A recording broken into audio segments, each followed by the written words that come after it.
আসসালামু আলাইকুম, কেমন আছেন সবাই? আজকে বৃহস্পতিবার, ফরিদপুর জেলার নগরকান্দা উপজেলার তালমাই ছিল হাটবার।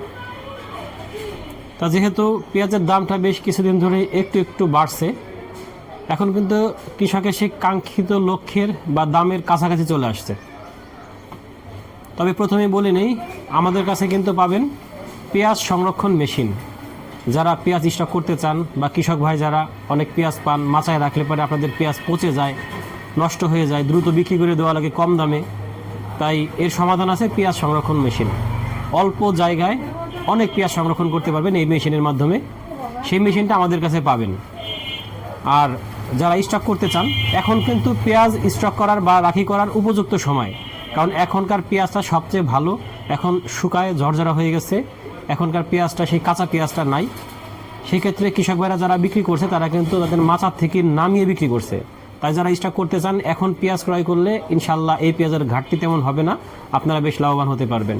তাই যারা এই মেশিনটা নিতে চান আমাদের সাথে যোগাযোগ করতে পারেন। আর যারা দেশের দূর দূরান্ত থেকে এই পেঁয়াজ কিনতে চান, আমরা কিন্তু আপনাদেরকে পেঁয়াজ কেনায় সহযোগিতা করতে পারবো ইনশাল্লাহ আমাদের প্রতিষ্ঠানের মাধ্যমে।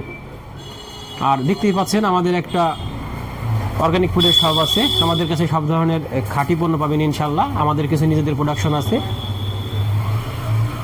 এগুলো নিতে চাইলে আপনার আমাদের যোগাযোগ করলে আমরা সারা বাংলাদেশে কুরিয়ারের মাধ্যমে হোম ডেলিভারি দিয়ে থাকি। এখন বলি পেঁয়াজের দামের কথায়, পেঁয়াজের দাম কিন্তু আজকে 1400 টাকা পর্যন্ত আছে। তার মানে দেখেন, এই 2-3 দিনের ব্যবধানে অলরেডি 1400 টাকা হয়ে গেছে। এই দামটা আরও 200 টাকা মিনিমাম বাড়লে কৃষকদের যে কাঙ্ক্ষিত দাম সেটা কিন্তু হয়ে যাবে ইনশাল্লাহ। যার জন্য আমরা চাই যে অন্তত দামটা আরও 200 টাকা বাড়ুক, তাহলে আমাদের কৃষক ভাইদের যে খরচটাতে কিছু লাভ থাকবে। কারণ তারা কিন্তু এর পিছনে প্রচুর পরিশ্রম করে এবং উৎপাদন খরচও কিন্তু অনেক বেশি। কারণ এই বিগত বছর আমরা দেখছি সারের কী পরিমাণ সংকট গেছে। আর কি 1000 টাকার সার কিনতে হয়েছে প্রায় 1800-2000 টাকা দিয়ে। আবার কৃষি শ্রমিকের দামও অনেক বেশি, কৃষি শ্রমিক পাওয়া যায় না, কৃষককে কৃষিক্ষেত্রে কাজ করতে চায় না, সেক্ষেত্রেও একটা সমস্যা।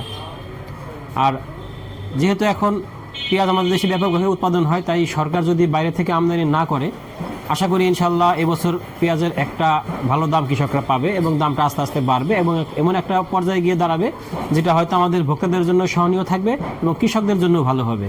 তাই আমরা এমন একটা দাম চাই যে দামটা কৃষকরাও লাভবান হবে, ভোক্তারাও স্বাভাবিক পাবে। প্রিয় দর্শক, আমরা সবসময় কৃষকের পক্ষে, কৃষকের কথা বলার চেষ্টা করি। তাই আমাদের সাথে থাকবেন। ধন্যবাদ সবাইকে। আসসালামু আলাইকুম।